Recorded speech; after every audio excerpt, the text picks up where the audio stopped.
Magandang araw sa ating lahat. Sa mga viewers ngayon, humihiling po ako ng suporta bilang pag-like and share ng videong ito. At panoorin na rin ang mga YouTube ads. Halina't atin nang panoorin ang pangangaral ni Brother Eli Soriano. Kung sa ating tanong na iniwan, aalamin natin kung sino-sino ang ililigtas. Kasali ba tayo sa mga ililigtas na sinasabi ng Biblia? Naturalmente, ang tagapagligtas ang ating kinikilalang Panginoong Hesukristo. Hindi na ho natin pag-aaralang masyadong mahaba pa yung lugar na yun dahil naniniwala naman po akong lahat ng mga nagsasabing sila'y Kristiyano believe that the Savior is the Lord Jesus Christ. Wala na pong point of argument dun sa bagay na yon. At siguro wala na rin tayong pag-uusapan na marami tungkol doon sa pagliligtasan. Tiyak na tiyak ang pagliligtasan yung parusa ng Diyos na napag-aralan natin nung nakaraan. At ang paraan naman ng pagliligtas ay yung aral ng Ebanghelyo. Nararapat na ang taong gustong maligtas ay sumunod sa aral ng Ebanghelyo ng ating Panginoong Hesukristo.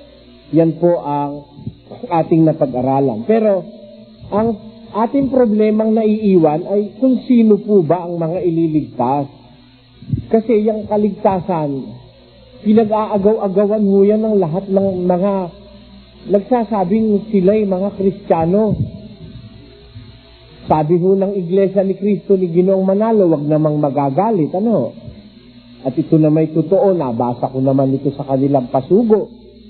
Ang sabi nila, ang hindi raw pumasok sa Iglesia ni Cristo, walang kaligtasan.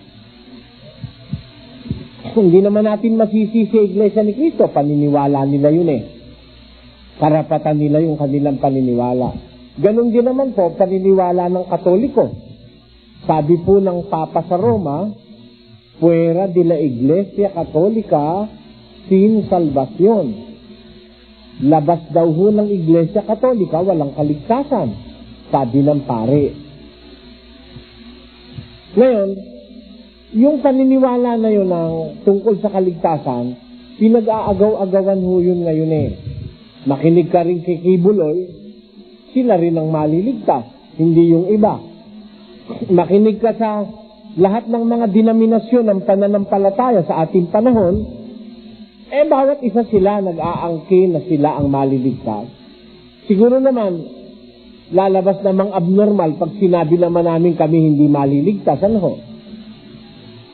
Lalabas abnormal ka dahil bakit ka nandito kung hindi ka naman pala maliligtas? Ba't dito tayo naririto sa relihiyong ito? Kaya natural lang sa bawat isa, aangkinin na sila ang maliligtas.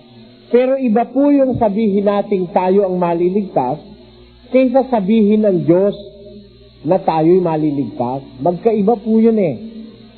Iba yung sinasabi mo na ikaw ay sa Diyos, iba yung sabihin ng Diyos na ikaw ay Kanya. Pakinggan niyo po sa 2 Korinto, sa 6 versikulo 18. Kaya nga, magsialis kayo sa kanila, at magsihiwalay kayo, sabi ng Panginoon, at huwag kayong magsihipo ng mga bagay na marumi, at kayo'y aking tatanggapin, at ako sa inyo'y magiging ama, at sa akin kayo'y magiging mga anak na lalaki at babae, sabi ng Panginoong makapangyarihan sa lahat. Meron sinasabi ang Diyos na ako magiging ama nyo. Kayo naman magiging anak ko na lalaki at babae, sabi ng Panginoong makapangyarihan sa lahat. Iba yung Diyos ang magsabing anak ka ng Diyos, kaysa ikaw lang ang magsabi na anak ka ng Diyos. Maaaring i-claim ng lahat ng tao sila'y anak ng Diyos, pero hindi ho lahat ng tao inaangkin ng Diyos bilang anak. Ang totoo, sabi ni Kristo, sa inyo kayong amang dyablo. Meron nung sinabihan si Kristo na kayo'y sa inyong amang dyablo. Bagaman sila'y nag-aangking mga anak sila ng Diyos, sinabi ni Kristo yung kabaligtaran nun. Hindi kayo sa Diyos, kayo sa inyong amang dyablo.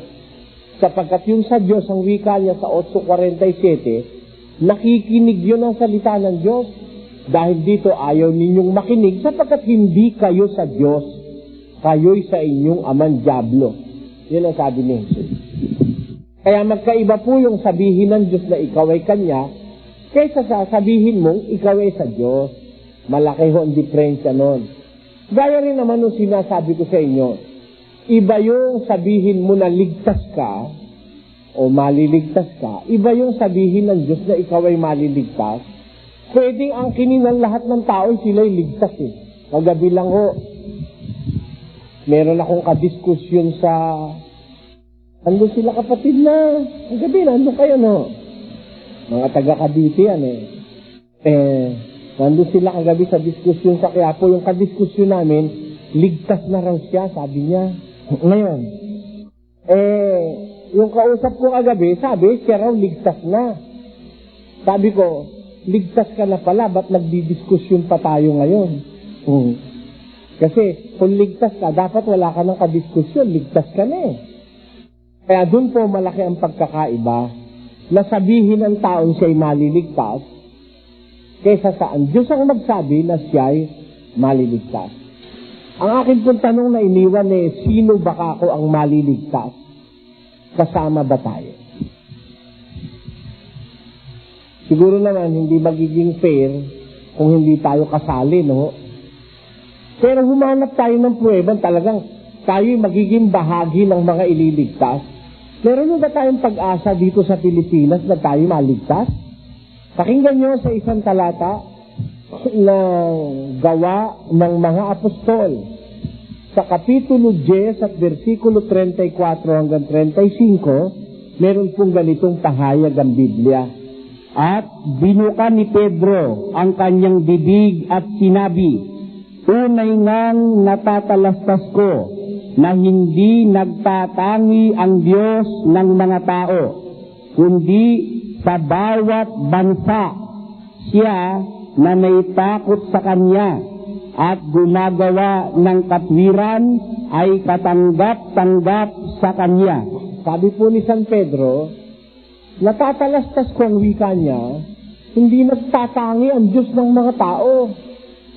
Basta tao ka, kahit mukha ka pang unggoy at kabayo, ay hindi nagtatangi ang Diyos. Hindi siya namimili ng tao. Kundi, sa bawat bansa, sabi ng Biblia, kasali ho ba tayo ron? Ako naniniwala, kasali bansa kasi itong Pilipinas eh. Sa bawat bansa, ang wika ni San Pedro, siya na may takot sa Diyos at gumagawa ng katwiran ay kalugod-lugod sa Diyos. Therefore, kung ang Pilipinas ay bansa, kasama tayo dun sa sinasabi ni San Pedro na sa bawat bansa, siya na may takot sa Diyos at gumagawa ng katwiran ay kalugod-lugod o katanggap-tanggap sa Diyos. Kaya ho, ako naniniwala sa Pilipinas kasama tayo sa plano ng Diyos ng pagliligtas eh. Para kayo makatiyak, bibigyan ko pa po kayo ng isang talata na patunay na talaga ang Pilipinas sakop ng pagliligtas ng Diyos. Doon po sa Zacarias 8, ganito ating mababasa sa versikulo 7. Ganito ang sabi ng Panginoon ng mga hukbo, narito, aking ililigtas ang aking bayan sa lupaing silanganan. Nakita nyo? Maliwanag po yun. Sabi ng Diyos mismo yun, hindi ako may sabi. Ganito ang wika, ang sabi ng Panginoon, aking ililigtas ang aking bayan sa lupaing silanganan. Kasali ho tayo o hindi? Hindi na kailangan basahin pa malayong silangan. Basta silanganan kasali Pilipinas doon. Marami kasing bansa sa silanganan eh. Kasama na dyan ang Japan, ang Celebes, ang Sumatra, ang Borneo, ang Java. Ayan. Meron pangako ang Diyos na magliligtas ka sa silanganan. Ililigtas ko ang aking bayan sa lupaing silanganan. That makes us a part of God's plan for salvation. Because it is undoubtedly true that we are in the east. Tayo'y nasa silanganan. Wala namang tututol na tayo nasa silanganan eh. May pangako ang Diyos na magliligtas siya sa silanganan. Pero kailangan atin pong itong liwanagin. Kasi maraming ang bansa sa silanganan eh. Alin sa silanganan? Saang parte ng silanganan, sinasabing merong mga taong ililigtas ng Diyos.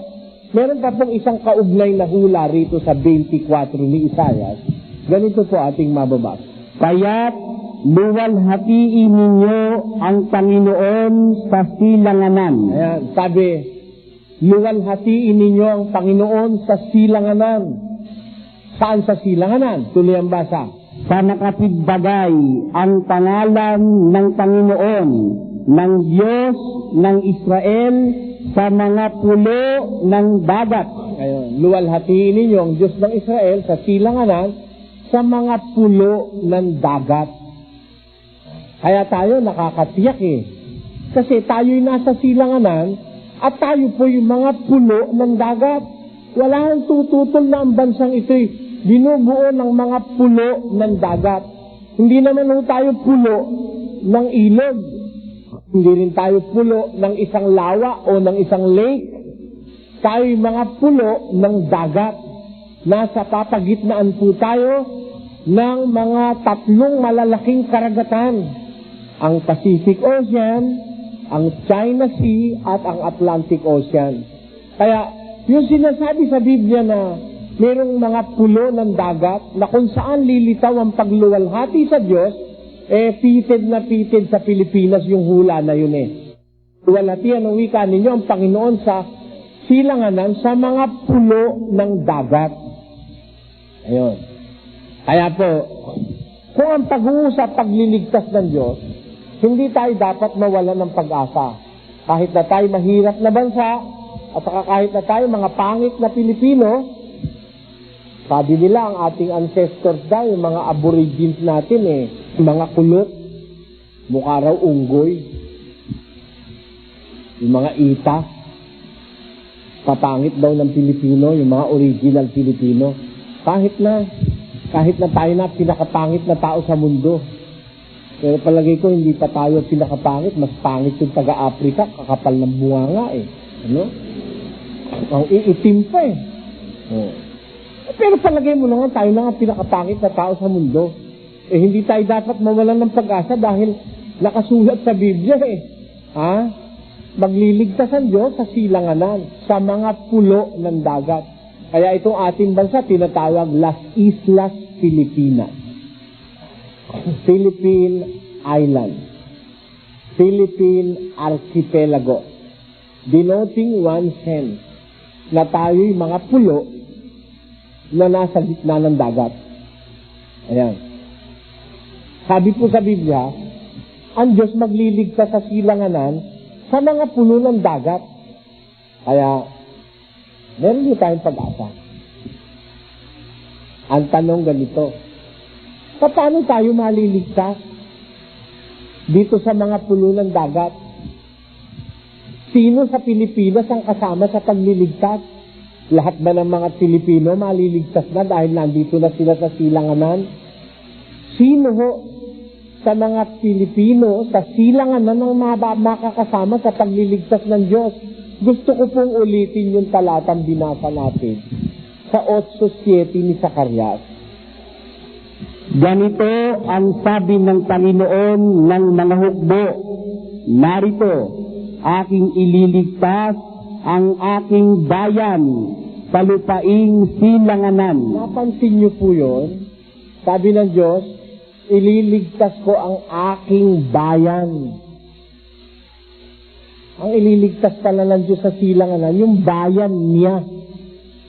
Hindi kahit ano, hindi kahit sino, kundi yung kanyang bayan. Ayan.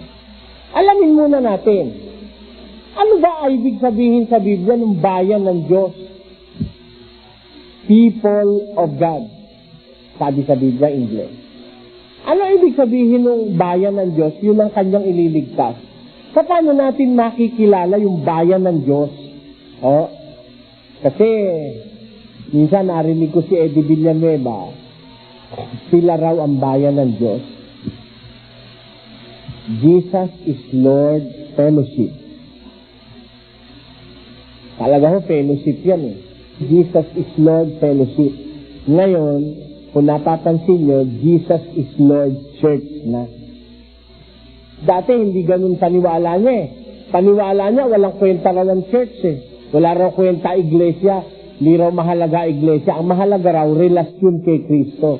Bandang huli din pala baksak niya, Jesus is Lord Church.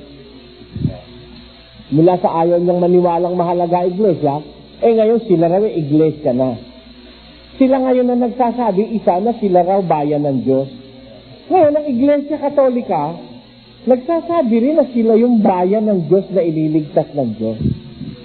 Ang Iglesia ni Cristo, tanongin niyo doon sa mga kapatid natin, Iglesia ni Cristo nandito ngayon. Ang Iglesia ni Cristo, nagsasabi rin na sila ang bayan ng Diyos. Andyan na naman ang agawan. Kasi, yung bayan ng Diyos ang ililigtas, lahat sila nag-aangkin ngayon na sila ang bayan ng Diyos. Pero kailangan, sa Diyos natin tanungin, Diyos, sabi mo, merong kang bayan. Alin ang bayan mo?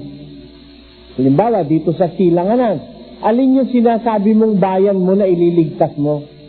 Sabi niya kasi, ililigtas ko ang aking bayan sa lupaing Silanganan. Alamin po natin sa Biblia, alin yung bayan ng Diyos? Paano malalamang yun ay bayan ng Diyos?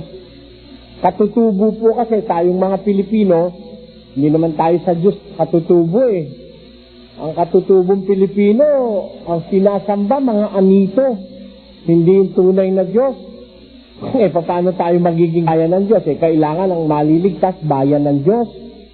Ganito po ang sabi sa Biblia, sa 2 Korintos 6, versikulo 14, patuloy hanggang 18. Pakinggan niyo pong mainam ang sinasabi. Huwag kayong makipamatok ng kabilan sa mga di naghihisampalataya, sapagkat anong pakikisama mayroon ang katwiran at kalikuan, o anong pakikisama mayroon ang kaliwanagan sa kadiliman.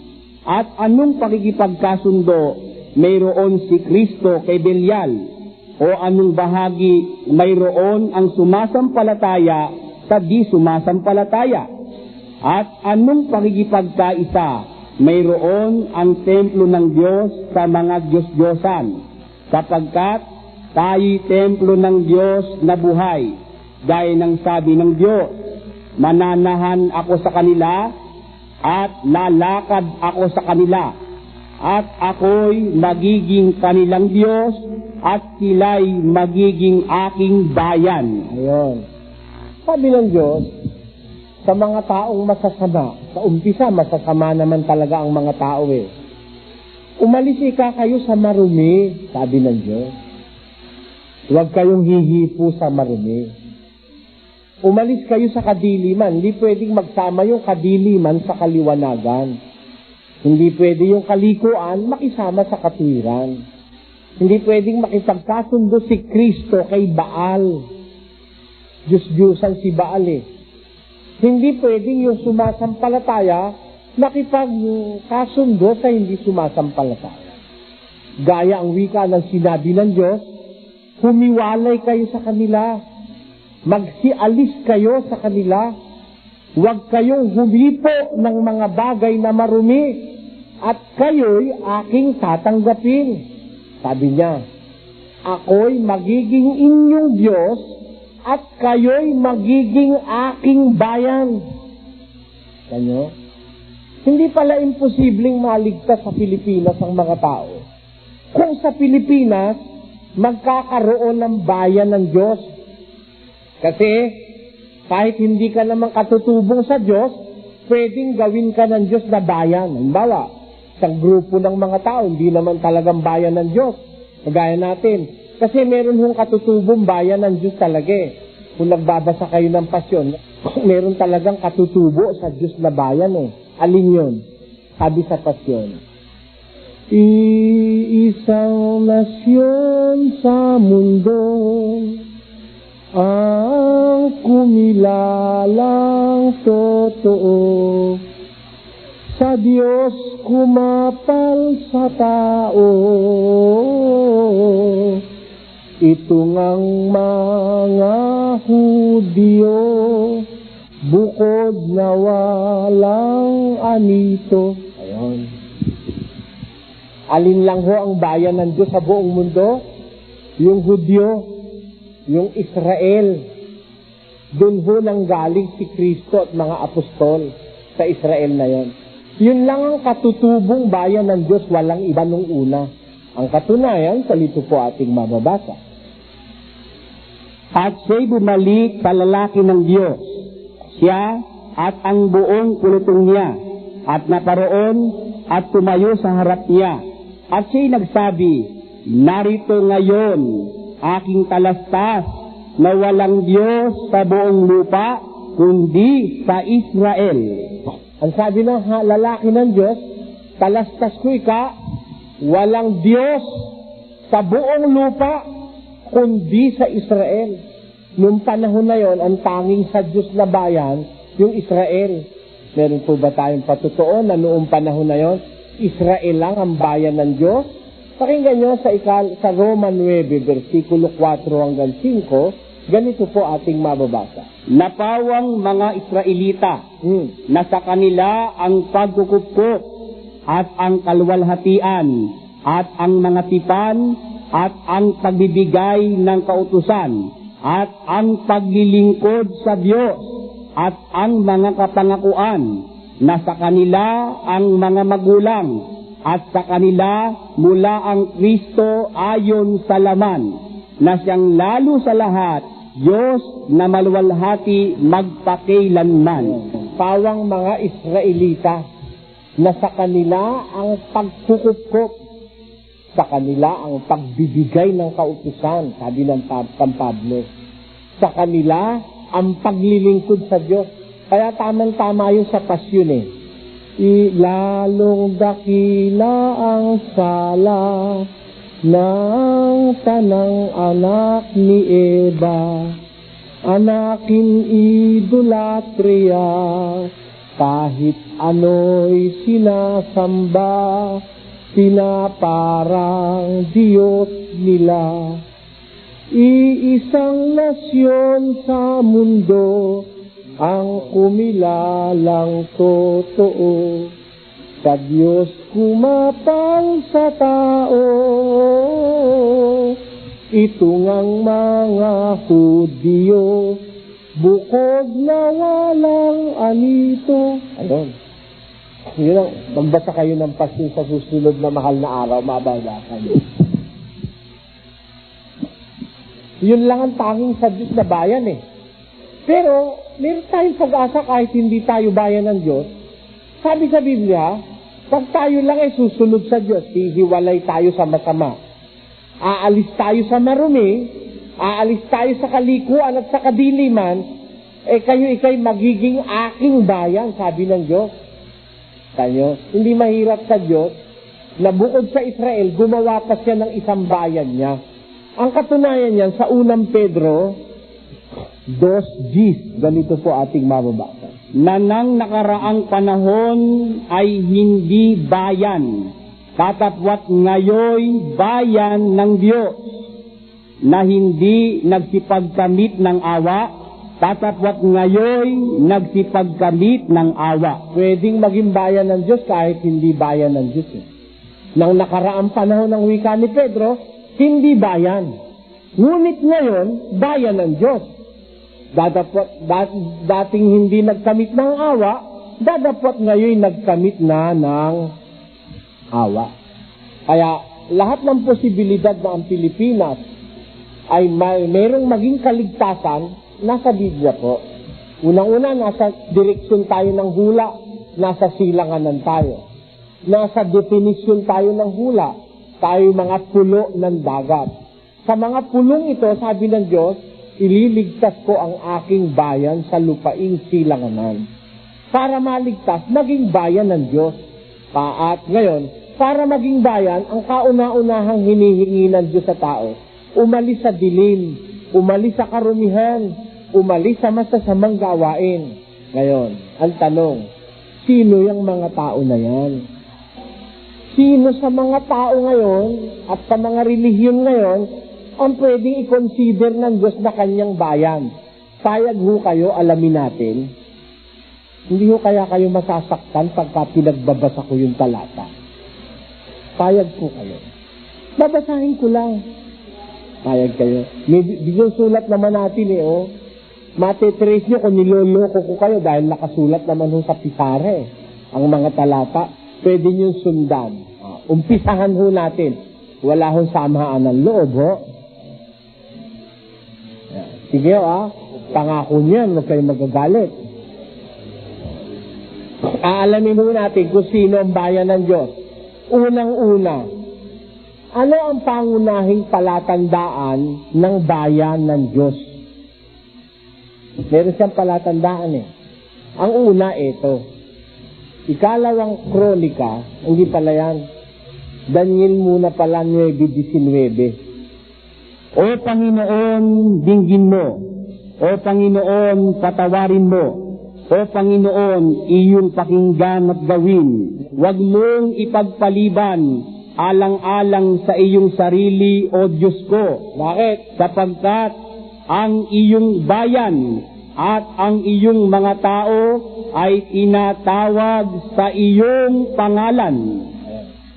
Huwag kayong magagalit, papaliwanag ko sa inyo. Sabi sa Biblia ni Daniel, O Panginoon, dinggin mo. O Panginoon, patawarin mo. O Panginoon, iyong pakinggan at gawin.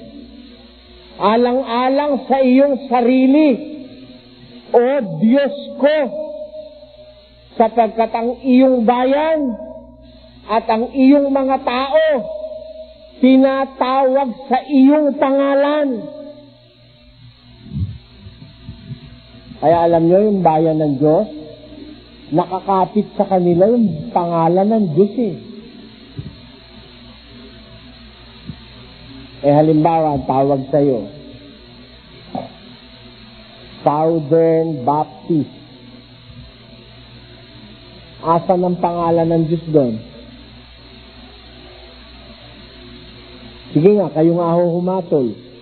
Sabi sa Biblia, yung bayan ng Diyos, tinatawag sa kanyang pangalan. Yung pangalan ng Diyos, nandun sa kanyang bayan. May patutuo po ba tayo? 3:14 ng Efeso. Pakinggan niyo. Dahil dito ay iniluluhod ko ang aking mga tuhod sa Ama, na sa Kanya'y kumukuha ng pangalan ang bawat sangbahayan sa langit at sa lupa. Ayun. Sabi ni San Pablo, iniluluhod ko ang aking mga tuhod sa Ama, na sa Kanya kukuha ng pangalan ang sambahayan sa langit at sa lupa. Saan ho dapat tawagin yung bayan ng Diyos? Sa lupa? Sa pangalan ng may-ari.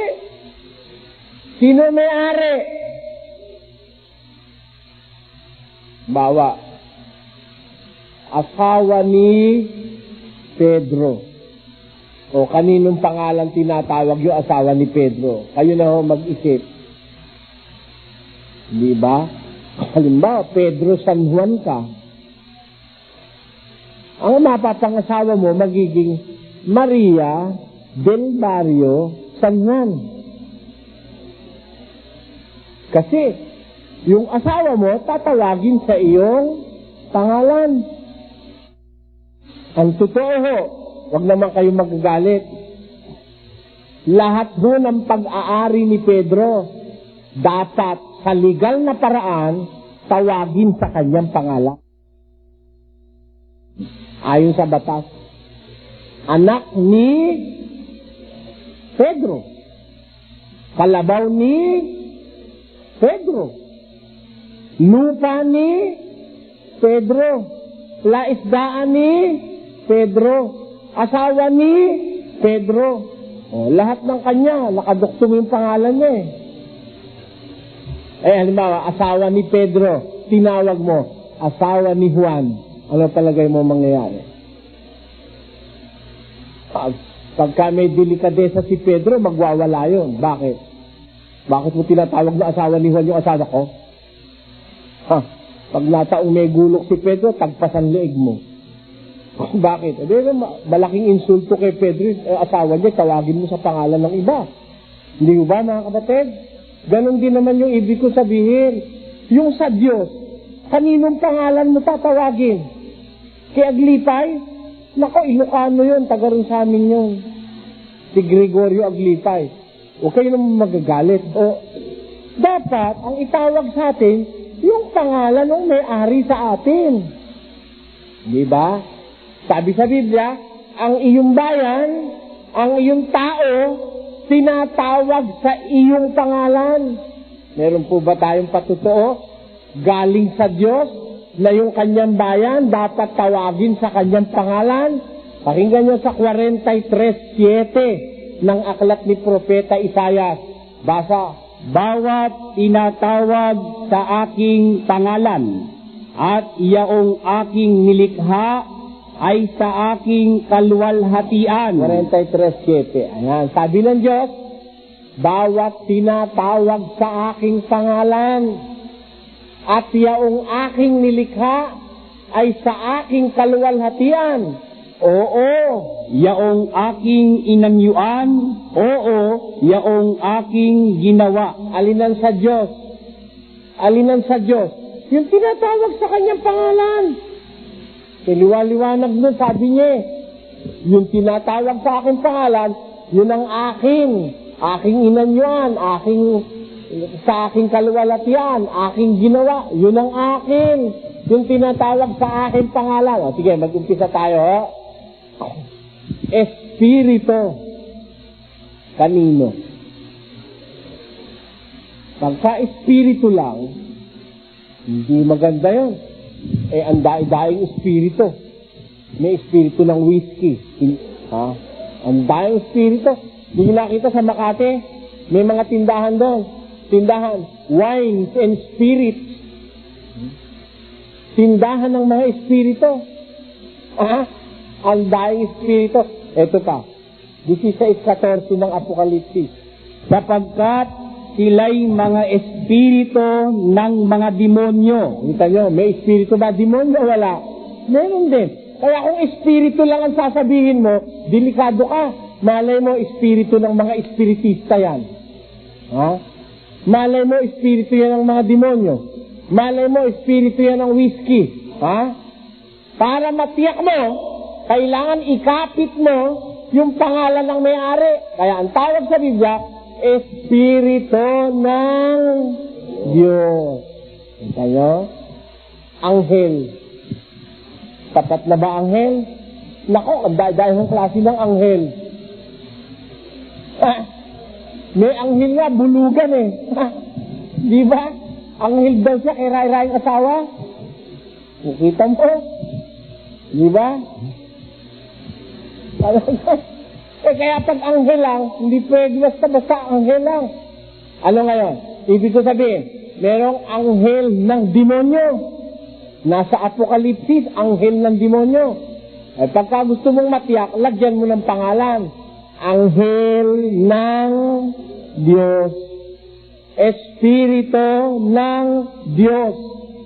Utos ng Diyos. Alisin mo yung Diyos. Utos lang, malay mo, utos ni governor yun o ni mayor. O kaya utos ng presidente, executive order.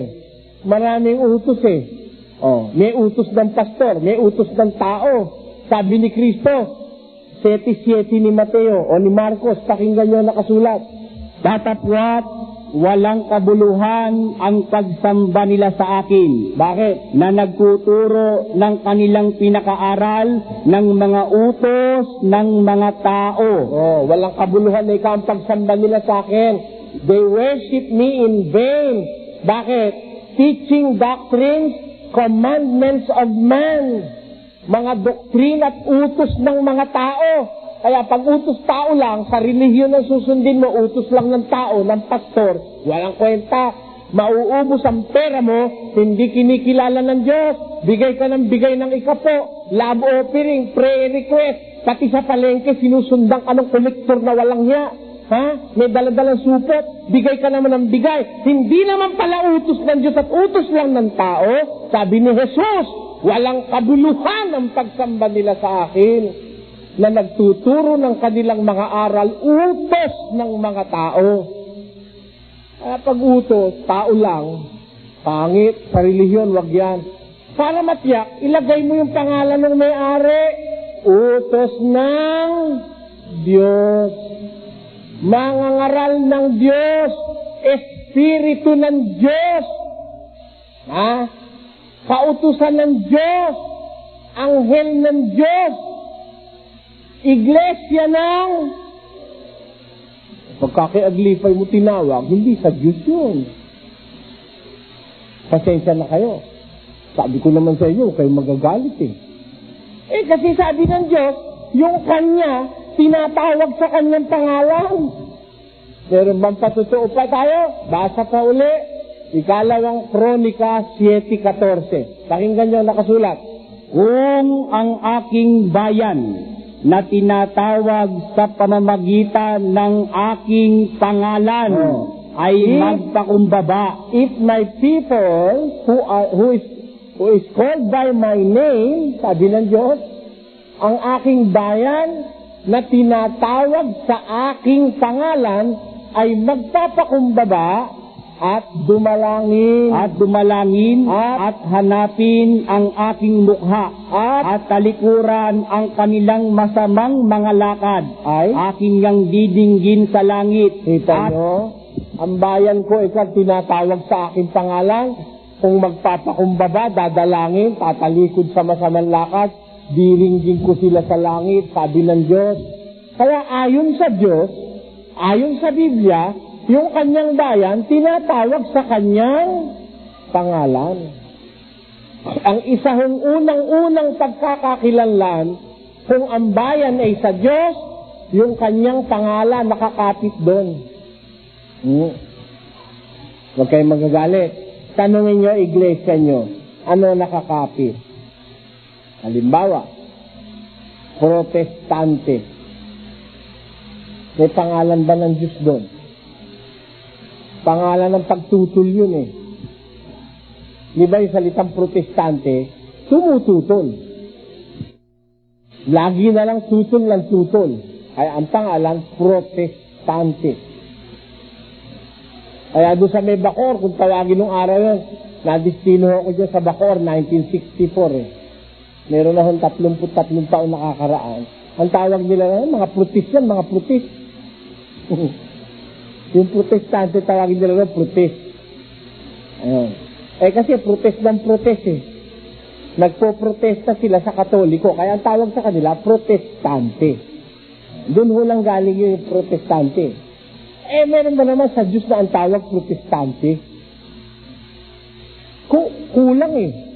Maaari kung siguro dagdagan natin. Protestante de Malape.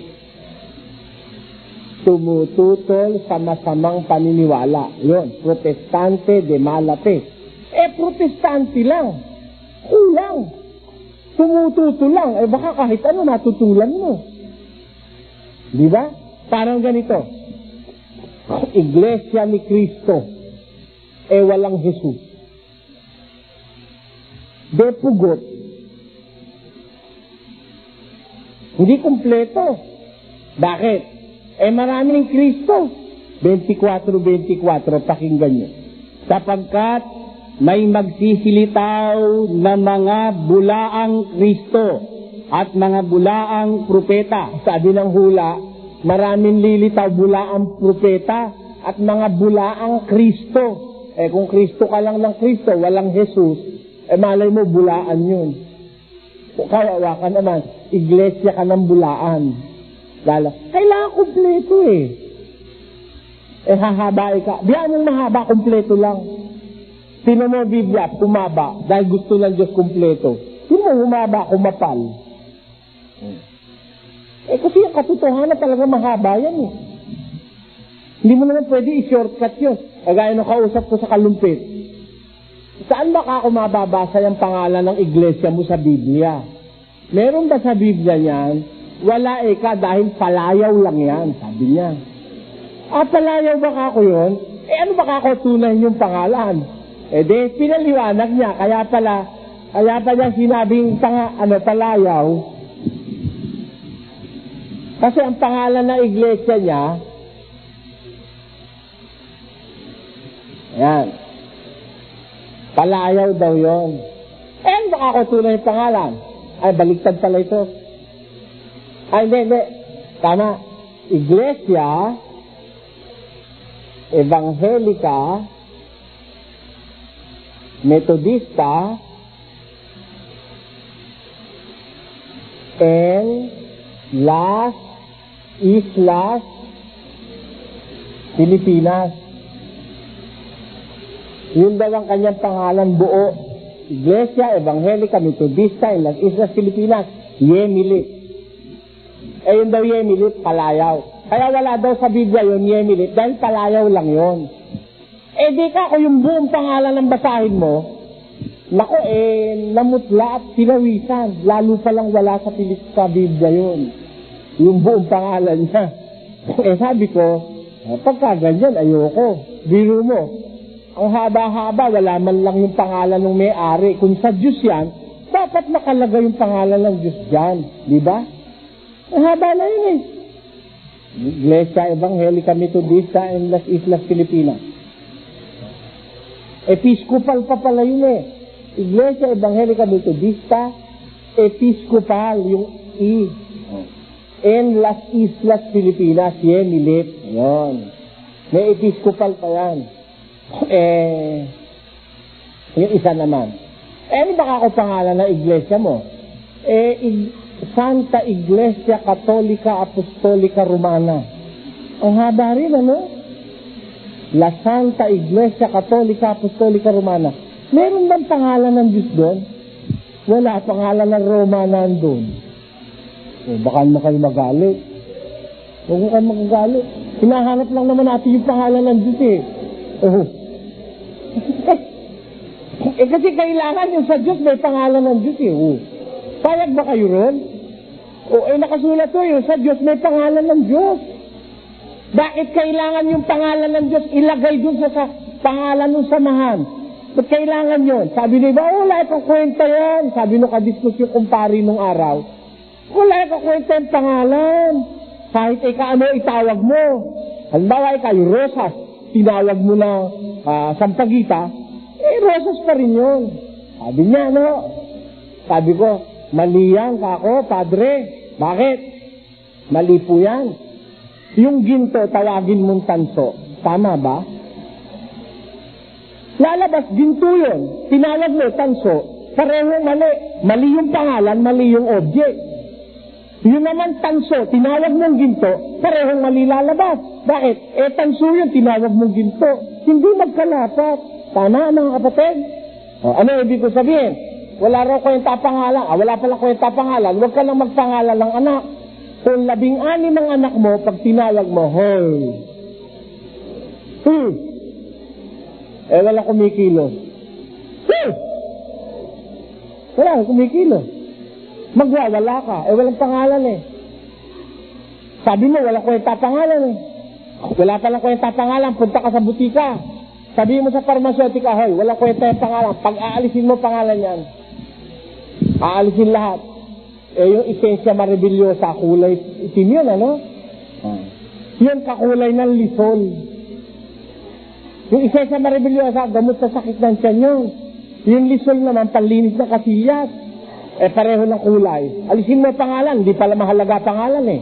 Pag sakit ng tiyan mo, tunggain mo yung lisol. Maalis ang sakit ng tiyan mo. Maninigas ka eh. Kaya yung pangalan, malaking bagay yun. Nagpapakilala yung pangalan ng kalagayan. Nagpapakilala yung pangalan ng karakter. nagpapakilala yung pangalan ng katotohanan tungkol sa isang bagay.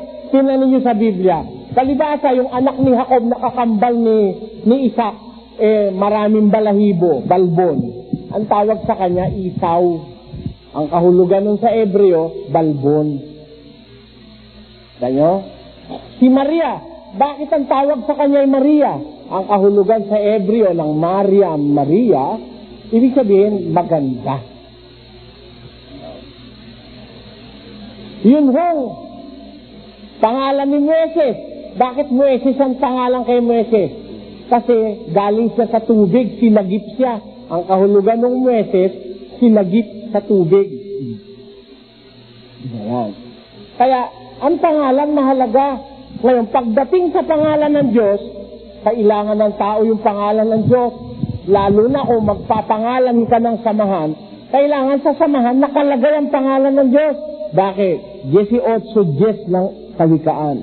Ang pangalan ng Panginoon ay matibay na muog, tinatakbuhan ng matuwid at naliligtas. Napansin niyo yun? Ang pangalan ng Panginoon, matibay na muog. The name of the Lord is a shelter. What kind of a shelter? Isang matibay na shelter. Tinatakbuhan ng matuwid at naliligtas. Kaya ang kaligtas ay nasa ilalim ng pangalan ng Diyos. Kita nyo? Tapos, ang daim mong inilagay na pangalan sa samahan mo, inalis mo pangalan ng Diyos, kawawa ka naman. Kailangan pangalan ng Diyos nandyan. Above everything, nandyan dapat yung pangalan ng Diyos. Kasi, ang pangalan ng Panginoon, matibay na muog. Kaya, ang bayan ng Diyos, yung ililigtas ng Diyos ng mga tauhan niya, ang tawag doon, bayan ng Diyos. Yung bayan ng Diyos, nandun ang kanyang pangalan. Kaya sa Biblia, lahat ng sa Diyos, nandun ang pangalan niya. Isipin nyo, Espiritu ng Diyos, Anak ng Diyos, Anghel ng Diyos, Langit ng Diyos. Basta't lahat ng sa Diyos, nakaduktong yung pangalan niya sa Biblia. Israel ng Diyos, Kristo ng Diyos, etc. Pagdating sa iglesia, ilalagay mong pangalan? Kung susunod ka sa katwiran, dapat iglesia ng Diyos. Bayan ng Diyos, tinatawag sa kanyang pangalan. Ngayon, nung mabasa po ito ng maraming mga pastor, ganito nangyari, nag-agawa na uli. Naku, iglesia pala ng Diyos. Dapat. Nagtayo na, kanya-kanya. May iglesia ng Diyos, paligid suhay. May iglesia ng Diyos, iglesia ng Diyos na buhay. May iglesia ng Diyos, 2,100 wika. May iglesia ng Diyos sa Pangasinan. May iglesia ng Diyos, simbahan ng Diyos. May mahigit 20 nagrehistro sa gobyerno. Puro iglesia ng Diyos. Kaya nagkakagulo ngayon doon sa gobyerno. Away ng away, agawan ng agawan sa pangalan. Pati nga ako, binilhan ng demande. Dapat daw alisin ko rin yung iglesia ng Diyos dahil sila raw ang nauna. Sa loob-loob, sabi ko naman doon sa aking katwiran sa husgado, hindi naman mo kami iglesia ng Diyos, sir. Hindi ka. Hindi ka ako. Yung mga kaanib sa iglesia ng Diyos. Hindi kami iglesia ng Diyos. Yung iglesia ng Diyos, hindi pa kami tao. Nasa Biblia na yun Nakasulat na yun Kami umanib lang doon. Pilipino kami, nasa Pilipinas, umanib kami sa iglesia ng Diyos na nasa Biblia. Baka sabi-sabi ng isang pastor, kahit umanib kayo sa amin, hindi namin kayo tatanggapin. Hindi naman ako sa'yo umaanib, ano ka pa? Ang inaaniban ko yung nasa Biblia, hindi ikaw. Hindi naman kayo yung nasa Biblia. Katunayan mo nga kayo yung nasa Biblia. Mali yun. Ang katunayan hindi kayo yung nasa Biblia, may abuluyan kayo ng Webes. Wala namang abuluyan ng Webes sa Biblia. May ikapu kayo. Wala namang ikapu sa iglesia ng Diyos na nasa Bagong Tipan. Walang ikapu. Meron kayong prayer request. Wala naman doon sa Biblia ang abulo yan sa prayer request.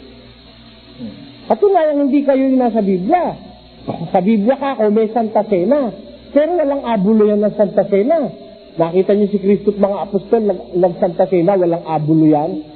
At saka noong panahon mag-Santa Cena si Kristo at mga apostol, hindi tinawag ang miyembro. Yun lang 12 apostol lang at saka siya nag-Santa Cena. Walang abulo yan. Eh mga pastor ngayon, nag-Santa Cena, tinawag ang miyembro, hininga ng abuloy. Itang palakihan pa. Paano ngayon kayo totoo yan?